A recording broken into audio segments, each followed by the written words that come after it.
Hello students. Last class में हमने theory of cost के चैप्टर में ट्रेडिशनल थ्योरी ऑफ कॉस्ट के बारे में हम पढ़ रहे थे।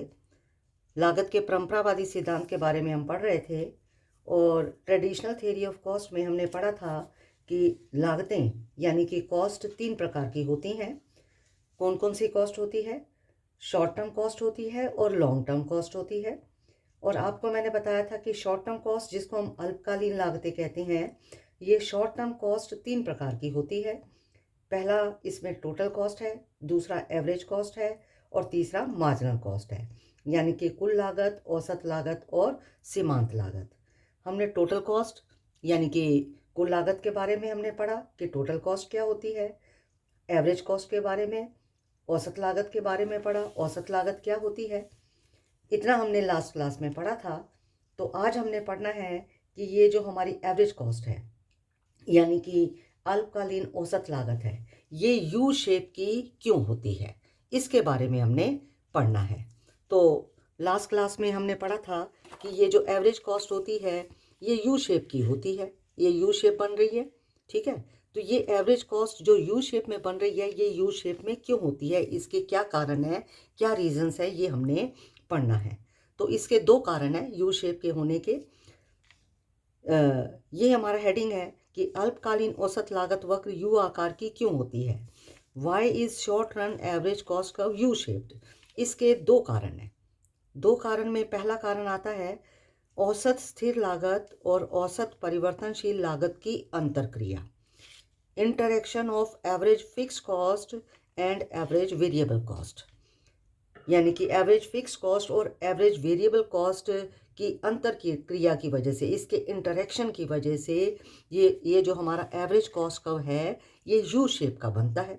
इंटरेक्शन का मतलब क्या है कि देखो, जो एवरेज कॉस्ट होती है वो हम कैसे कैलकुलेट करते हैं। एवरेज कॉस्ट में एवरेज फिक्स कॉस्ट और एवरेज वेरिएबल कॉस्ट दोनों इंक्लूड होती हैं, यानी कि average cost, average fix cost, average variable cost का जोड़ होता है। इसमें दोनों को टोटल कर दे तो वो हमारी एवरेज कॉस्ट बनती है। तो हमें पता है कि जैसे जैसे हम उत्पादन को बढ़ाते हैं तो जो हमारी एवरेज फिक्स कॉस्ट होती है, उत्पादन बढ़ने पर एवरेज फिक्स कॉस्ट तो कम होती जाती है। ठीक है, लेकिन जो एवरेज वेरिएबल कॉस्ट है, एवरेज वेरिएबल कॉस्ट शुरू में तो कम होती है, ये आपने ऊपर की टेबल में भी पढ़ा है। एवरेज फिक्स कॉस्ट तो देखो कम होती जा रही है, पहले 10 थी, फिर 5 है, फिर 3.3 है, 2.5 है, 2 है, 1 7 है, 1 4 है। तो जैसे जैसे हम उत्पादन की मात्रा बढ़ाते जा रहे हैं, 1 से लेकर 7 तक यूनिट बढ़ाते जा रहे हैं, एवरेज फिक्स कॉस्ट तो हमारी कम होती जाती है। लेकिन जो हमारी एवरेज वेरिएबल कॉस्ट है ये एक सीमा तक कम होती है। देखो, पहले शुरू में 10 थी, फिर 9 है, 8 है, 7 है, कम हो रही है, 6.4 है, फिर 6.3, 6.4 और 3 यानी कि बराबर सी है। तो ये देखो शुरू में कम होती जा रही है, फिर उसके बाद बराबर सी हो गई, फिर 6.6 हो गई यानी कि बढ़ गई। अगर हम 7 के बाद 8 9 10 यूनिट लेंगे तो ये 6.6 से ज़्यादा होगी। तो हमें क्या पता चल रहा है ऊपर की टेबल से कि जो एवरेज वेरिएबल कॉस्ट है शुरू में तो कम हो रही है, फिर उसके बाद समान हो रही है, फिर उसके बाद बढ़नी शुरू हो जाती है।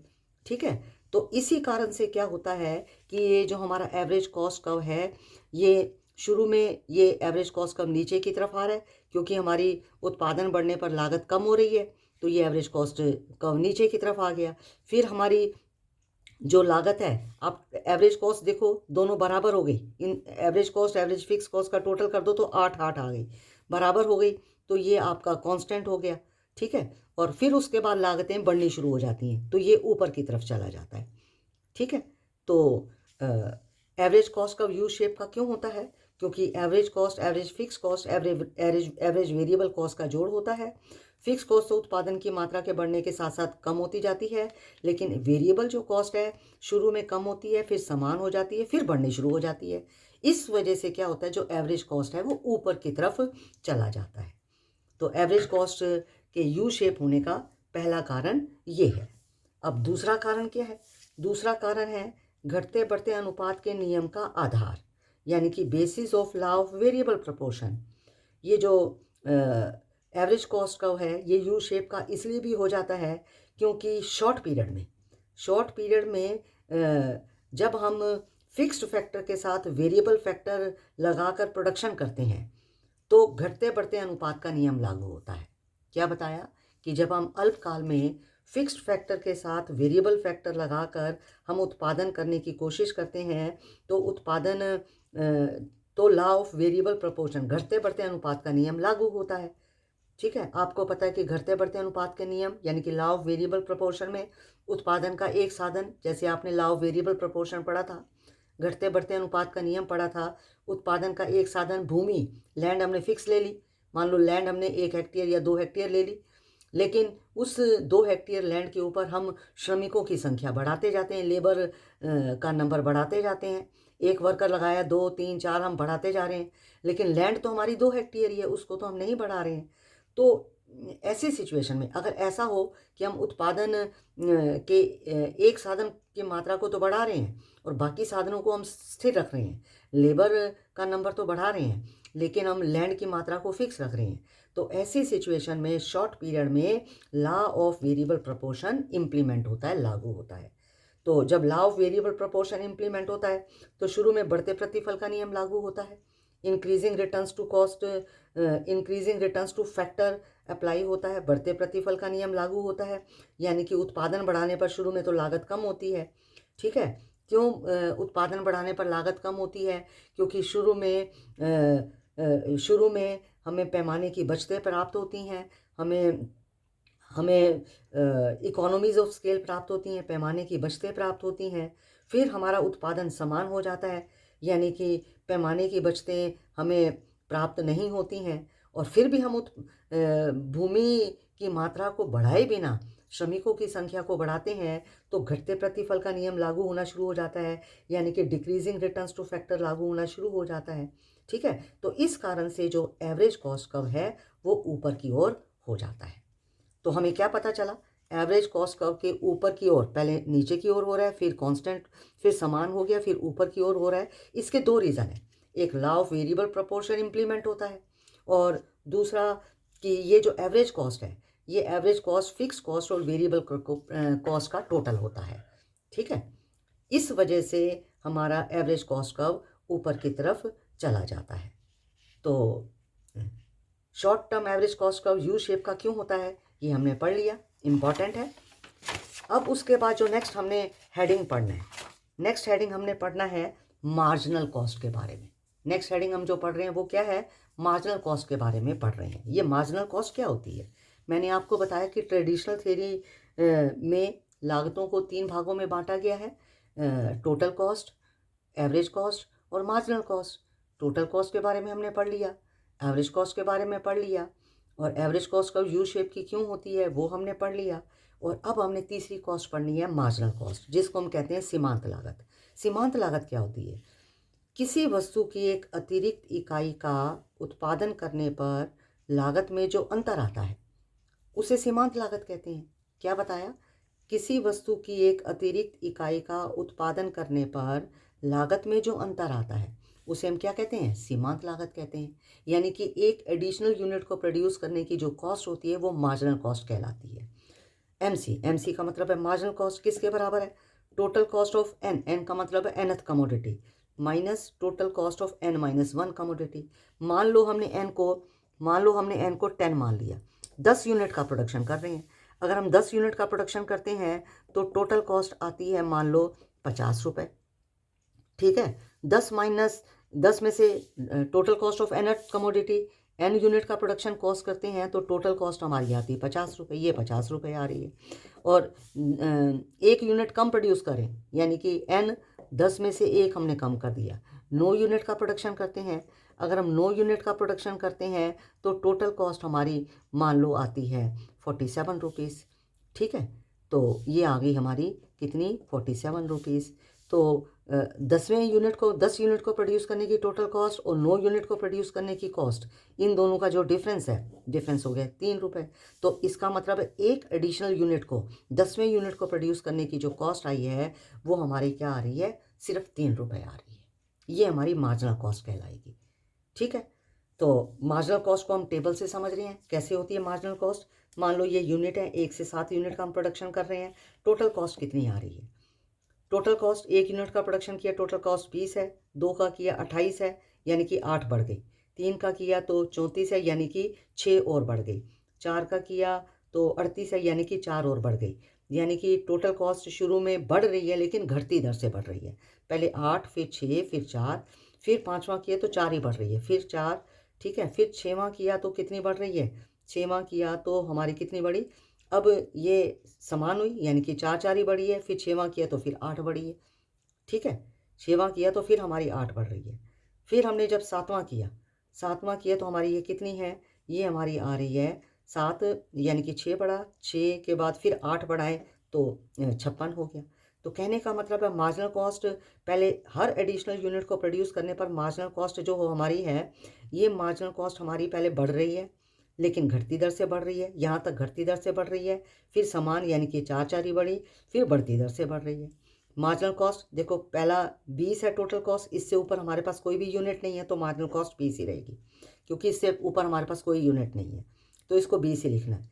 फिर दूसरा यूनिट प्रोड्यूस करने पर कितनी बढ़ी, 20 और 28 का डिफरेंस हो गया 8, 28 34 का डिफरेंस हो गया 6, 34 38 का डिफरेंस हो गया 4, 38 42 का डिफरेंस हो गया 4, 42 और 48 कितना डिफरेंस हो गया 6, 48 और 56 कितना हो गया 8, यानी कि ये पहले आपका 20, फिर मार्जिनल कॉस्ट बढ़ रही है, मार्जिनल कॉस्ट आपकी हर बार हर एडिशनल यूनिट के ऊपर मार्जिनल कॉस्ट आपकी कम होती जा रही है, 8 6 4 मार्जिनल कॉस्ट आपकी एडिशनल यूनिट पे कम होती जा रही है, फिर दोनों बराबर हो गई, 4 4 हो गई, फिर उसके बाद बढ़नी शुरू हो गई। तो मार्जिनल कॉस्ट क्या होती है, किसी एक एडिशनल यूनिट को प्रोड्यूस करने की जो कॉस्ट है वो मार्जिनल कॉस्ट है।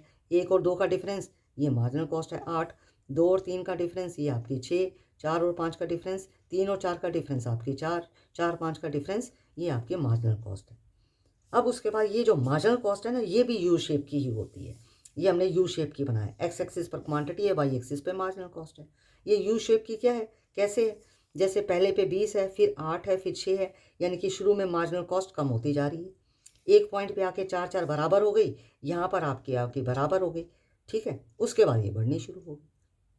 एवरेज कॉस्ट की तरह मार्जिनल कॉस्ट भी यू शेप की होती है, यानी कि शुरू में मार्जिनल कॉस्ट जैसे जैसे हम यूनिट बढ़ाते जाते हैं मार्जिनल कॉस्ट कम होती जाती है, एक पॉइंट पे आके बराबर हो जाती है, फिर उसके बाद बढ़नी शुरू हो जाती है, ये भी यू शेप की होती है। अब पॉइंट ये है कि ये जो सीमांत लागत वक्र है ये यू शेप का क्यों होता है, वाई इज मार्जिनल कॉस्ट का यू शेप, इसका कारण क्या है कि ये यू शेप का क्यों होता है।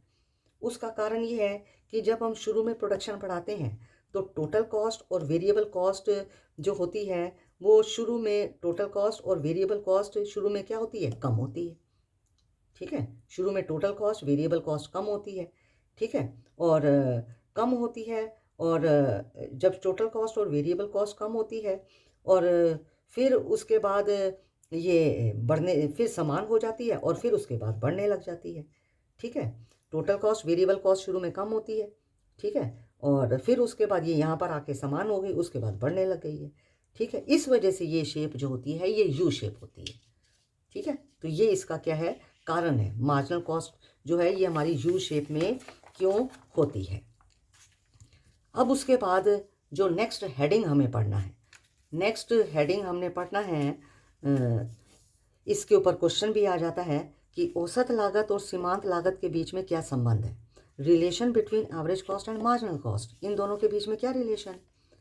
रिलेशन में सबसे पहला पॉइंट आता है, जब औसत लागत गिरती है तो सीमांत लागत वक्र उसके नीचे होता है, when average cost falls marginal cost is less than average cost. अब देखो एवरेज कॉस्ट गिर रही है, ऊपर से नीचे की तरफ आ रही है, तो मार्जिनल कॉस्ट उसके नीचे होगा, ठीक है, एवरेज कॉस्ट आपकी ऊपर से नीचे आ रही है, एक्स एक्सिस पर हमने क्वांटिटी ली, वाई एक्सिस पर हमने कॉस्ट ली, कॉस्ट का मतलब यह मार्जिनल कॉस्ट भी है और एवरेज कॉस्ट भी है, दोनों कॉस्ट है। जब एवरेज कॉस्ट कम हो रही है तो मार्जिनल कॉस्ट क्या है, मार्जिनल कॉस्ट उसके नीचे है, ठीक है, तो मार्जिनल कॉस्ट उसके नीचे है, ऐसा क्यों होता है, उसका कारण ये है कि एवरेज कॉस्ट जो है, एवरेज कॉस्ट में तो एवरेज फिक्स कॉस्ट भी होती है और एवरेज वेरिएबल कॉस्ट भी होती है, लेकिन जो मार्जिनल कॉस्ट होती है इस मार्जिनल कॉस्ट में सिर्फ वेरिएबल कॉस्ट इंक्लूड होती है, एवरेज कॉस्ट में एवरेज फिक्स कॉस्ट भी होती है, एवरेज वेरिएबल कॉस्ट भी होती है, लेकिन जो मार्जिनल कॉस्ट है मार्जिनल कॉस्ट में सिर्फ वेरिएबल कॉस्ट इंक्लूड होती है, ठीक है, मार्जिनल कॉस्ट में सिर्फ वेरिएबल कॉस्ट ही इंक्लूड होती है, ठीक है, और जो वेरिएबल कॉस्ट है वेरिएबल कॉस्ट के जो गिरने की दर होती है ये एवरेज कॉस्ट के गिरने की दर से ज़्यादा होती है, क्योंकि एवरेज कॉस्ट में फिक्स कॉस्ट वेरिएबल कॉस्ट दोनों इंक्लूडेड है, मार्जिनल कॉस्ट में सिर्फ वेरिएबल कॉस्ट इंक्लूड है। लेकिन ये जो वेरिएबल कॉस्ट के गिरने की दर होती है इन दोनों के गिरने की दर से ज़्यादा होती है। Average fix cost average variable cost के गिरने की दर से ज़्यादा होती है। ठीक है, एवरेज मार्जिनल कॉस्ट के गिरने की दर, मार्जिनल कॉस्ट में वेरिएबल कॉस्ट इंक्लूड होती है, इसके गिरने की दर एवरेज कॉस्ट के गिरने की दर से ज़्यादा होती है। ठीक है, इस वजह से marginal cost average cost curve के नीचे होता है। पहला रीज़न ये है। दूसरा रीज़न, दोनों में क्या रिलेशन है? जब एवरेज कॉस्ट कम हो रही होती है तो मार्जिनल कॉस्ट बढ़ रही होती है। Does marginal cost rise when average cost is decreasing? Does marginal cost rise when average cost is decreasing? जब एवरेज कॉस्ट कम हो रही है तो क्या मार्जिनल कॉस्ट बढ़ती है? हर सिचुएशन में ऐसा नहीं होता, कुछ सिचुएशन में बढ़ती भी है। कैसे? अब ये देखो, ये आपने एवरेज कॉस्ट कर्व डाला, ठीक है, ये एवरेज कॉस्ट कर्व आपने डाला और ये आप मार्जिनल कॉस्ट कर्व बना रहे हो। मार्जिनल कॉस्ट का ये मिनिमम पॉइंट है, ये मिनिमम पॉइंट एवरेज कॉस्ट के मिनिमम पॉइंट से पहले आ जाता है। जब आप बनाओगे तो मार्जिनल कॉस्ट इसको कट करेगा, मार्जिनल कॉस्ट एवरेज कॉस्ट को यहाँ कट कर रहा है। ठीक है, मिनिमम पॉइंट पे याद रखना कि मार्जिनल कॉस्ट एवरेज कॉस्ट को उसके मिनिमम पॉइंट के ऊपर कट करेगा। लेकिन मार्जिनल कॉस्ट का जो मिनिमम पॉइंट है ये है, उसके बाद तो मार्जिनल कॉस्ट बढ़नी शुरू हो गई है। मार्जिनल कॉस्ट का मिनिमम पॉइंट एवरेज कॉस्ट के मिनिमम पॉइंट से पहले आ जाता है। ठीक है, तो हम ये कहें कि एवरेज कॉस्ट कम हो रही है तो मार्जिनल कॉस्ट क्या बढ़ रही होती है? तो कुछ सिचुएशन में बढ़ भी रही होती है। हमेशा हम ये नहीं कहेंगे कि एवरेज कॉस्ट कम हो रही है तो मार्जिनल कॉस्ट भी कम होगी। तो कुछ सिचुएशन में मार्जिनल कॉस्ट बढ़ भी रही होती है। देखो, ये एवरेज कॉस्ट गिर रही है, अब मार्जिनल कॉस्ट भी यहाँ गिर रही है। एवरेज कॉस्ट का मिनिमम पॉइंट यहाँ आया, लेकिन मार्जिनल कॉस्ट का मिनिमम पॉइंट पहले आ गया और उसके बाद मिनिमम पॉइंट आने के बाद ये बढ़नी शुरू हो गई मार्जिनल कॉस्ट। लेकिन एवरेज कॉस्ट तो अभी भी कम हो रही है, एवरेज कॉस्ट अभी भी कम हो रही है। मार्जिनल कॉस्ट मिनिमम पॉइंट पहले आ गया, जल्दी आ गया और उसके बाद इसने बढ़नी शुरू कर दी। ठीक है, तो इस डायग्राम से हमें क्या पता चल रहा है कि जब हम ए पॉइंट, ये जो इसका मिनिमम पॉइंट है, यानी कि ओ क्यू प्रोडक्शन हो रहा है, जब ओ क्यू प्रोडक्शन हो रहा है तो मार्जिनल कॉस्ट मिनिमम है। ठीक है, लेकिन ओ क्यू प्रोडक्शन के बाद जैसे जैसे हम प्रोडक्शन इंक्रीज कर रहे हैं तो एवरेज कॉस्ट तो अभी कम हो रही है, इस पॉइंट के बाद एवरेज कॉस्ट तो कम हो रही है, लेकिन जो मार्जिनल कॉस्ट है बढ़नी शुरू। ओ क्यू प्रोडक्शन होने के बाद ज़्यादा प्रोडक्शन करते हैं तो मार्जिनल कॉस्ट हमारी बढ़नी शुरू हो गई है। ठीक है, तो एवरेज कॉस्ट हमारी मिनिमम कहाँ पर है? एवरेज कॉस्ट मिनिमम हमारी बी पॉइंट पे है। Average cost minimum O Q one quantity पर एवरेज कॉस्ट मिनिमम आती है, लेकिन marginal cost minimum O Q quantity produce करते हैं तो मार्जिनल कॉस्ट हमारी मिनिमम आती है। इसके बाद तो मार्जिनल कॉस्ट हमारी बढ़नी शुरू हो जाती है।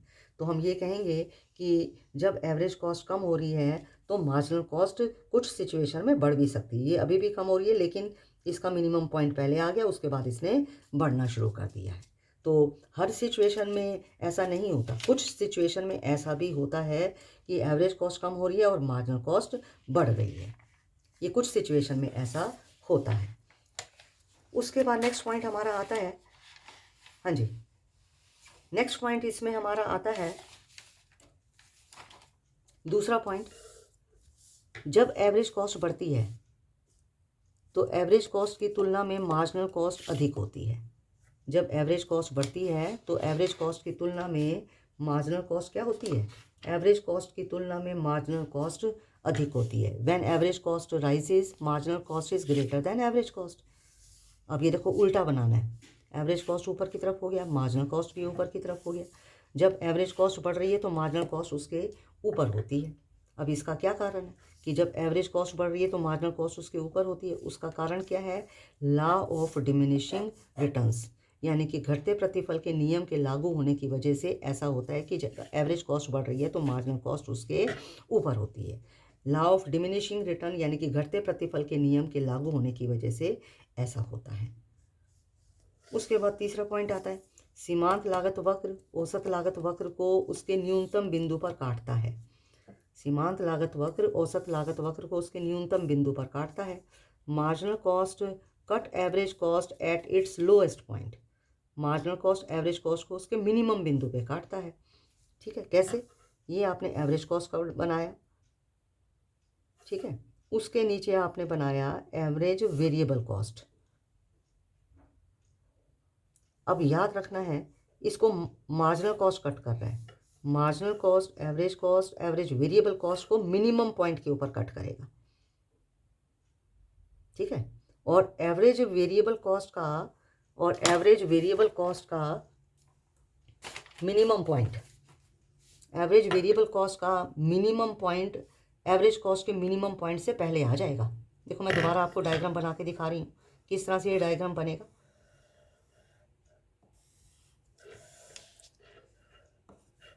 एक्स एक्सिस पर हमने आउटपुट लिया है और वाई एक्सिस पर हमने कॉस्ट ली है। ये आपने एवरेज कॉस्ट कर्व डाल दिया। इसका मिनिमम पॉइंट क्या है, मान लो ये मिनिमम पॉइंट है। तो अब हमने एवरेज वेरिएबल कॉस्ट जो डालनी है उसका मिनिमम पॉइंट इसके मिनिमम पॉइंट से पहले आना चाहिए, ठीक है। तो ये हमने इसका मिनिमम पॉइंट ले लिया।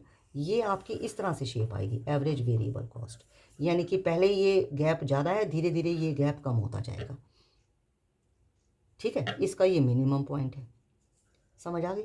अब मार्जिनल कॉस्ट जो कट कर रही है, मार्जिनल कॉस्ट कट करेगी एवरेज कॉस्ट, इसके मिनिमम पॉइंट और इसके मिनिमम पॉइंट, ये मार्जिनल कॉस्ट हमारी आ गई, ठीक है। फिर उसके बाद हमने फिक्स कॉस्ट डाली, ये आपका हो गया, ये आपकी आ रही है एवरेज फिक्स कॉस्ट। जो एवरेज कॉस्ट होता है, आपको पता है कि average cost average variable cost average fix cost का टोटल होता है, ठीक है। एवरेज कॉस्ट वेरिएबल कॉस्ट और फिक्स कॉस्ट को जोड़ दे तो वो एवरेज कॉस्ट के बराबर होती है, ठीक है। और average cost average variable cost का जो डिफरेंस होता है, ये आपको मैंने बताया धीरे धीरे कम होता जाता है, क्योंकि एवरेज कॉस्ट और एवरेज वेरिएबल कॉस्ट का ये जो डिफरेंस है, ये किस बात को इंडिकेट करता है, ये इसका मतलब ये जो डिफरेंस है ये फिक्स कॉस्ट के बराबर है। कैसे? एवरेज कॉस्ट आपको मैंने बताया था एवरेज फिक्स कॉस्ट और एवरेज वेरिएबल कॉस्ट के बराबर होती है। जब हम इस एवरेज कॉस्ट में एवरेज वेरिएबल कॉस्ट माइनस कर देंगे तो क्या रह जाएगा, एवरेज फिक्स कॉस्ट रह जाएगा। तो ये जो डिफरेंस है ना, धीरे धीरे कम होता जा रहा है, ये क्या बता रहा है, इसका मतलब ये बता रहा है कि एवरेज फिक्स कॉस्ट धीरे धीरे जैसे जैसे प्रोडक्शन बढ़ रहा है एवरेज फिक्स कॉस्ट कम होती जाती है। ये बात मैंने आपको पहले भी बताई थी और ये एवरेज फिक्स कॉस्ट से भी पता चल रहा है। जैसे जैसे उत्पादन की मात्रा बढ़ती जाती है एवरेज फिक्स कॉस्ट कम होती जाती है, और ये डिफरेंस भी हमें यही बता रहा है, पहले चौड़ा है फिर धीरे धीरे कम हो रहा है, क्योंकि average cost average variable cost का जो डिफरेंस होता है वो फिक्स कॉस्ट होती है। ये जैसे जैसे उत्पादन बढ़ता जाता है फिक्स कॉस्ट हमारी कम होती जाती है, ठीक है। फिर दूसरी बात आपने ये याद रखनी है कि ये जो एवरेज कॉस्ट का मिनिमम पॉइंट है, ठीक है, और ये जो एवरेज वेरिएबल कॉस्ट का मिनिमम पॉइंट है, मार्जिनल कॉस्ट जो है इन दोनों के मिनिमम पॉइंट को कट करके निकालनी है। ये मिनिमम पॉइंट को हमेशा कट करती है, ये बात याद रखनी है। तीसरी बात जो तुमने याद रखनी है वो क्या याद रखनी है कि जो एवरेज कॉस्ट का मिनिमम पॉइंट है वो एवरेज वेरिएबल कॉस्ट के मिनिमम पॉइंट के बाद आएगा। ये देखो, ये मिनिमम पॉइंट बाद में है, इसका मिनिमम पॉइंट पहले, ये यहाँ पर पहले आ गया, इसका मिनिमम पॉइंट आ रहा है बाद में, ठीक है।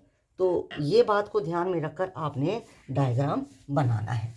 तो हमने क्या पढ़ा कि सीमांत लागत वक्र औसत लागत वक्र को उसके न्यूनतम बिंदु पर काटता है। ये मार्जिनल कॉस्ट है, ये एवरेज वेरिएबल को भी मिनिमम पॉइंट पे काटेगा, एवरेज कॉस्ट को भी मिनिमम पॉइंट पे काटेगा, ठीक है। और दूसरी बात जो आपने याद रखनी है कि एवरेज वेरिएबल कॉस्ट का मिनिमम पॉइंट पहले आ जाएगा और एवरेज कॉस्ट का मिनिमम पॉइंट उसके बाद में आएगा, ठीक है। और तीसरी बात जो आपने याद रखनी है कि जब एवरेज कॉस्ट के बाद एवरेज वेरिएबल कॉस्ट डालोगे तो ये गैप पहले ज़्यादा होगा, धीरे धीरे ये गैप कम होता जाएगा, ठीक है। इसका मिनिमम पॉइंट पहले आएगा, एवरेज वेरिएबल का मिनिमम पॉइंट पहले आएगा, इसका मिनिमम पॉइंट बाद में आएगा।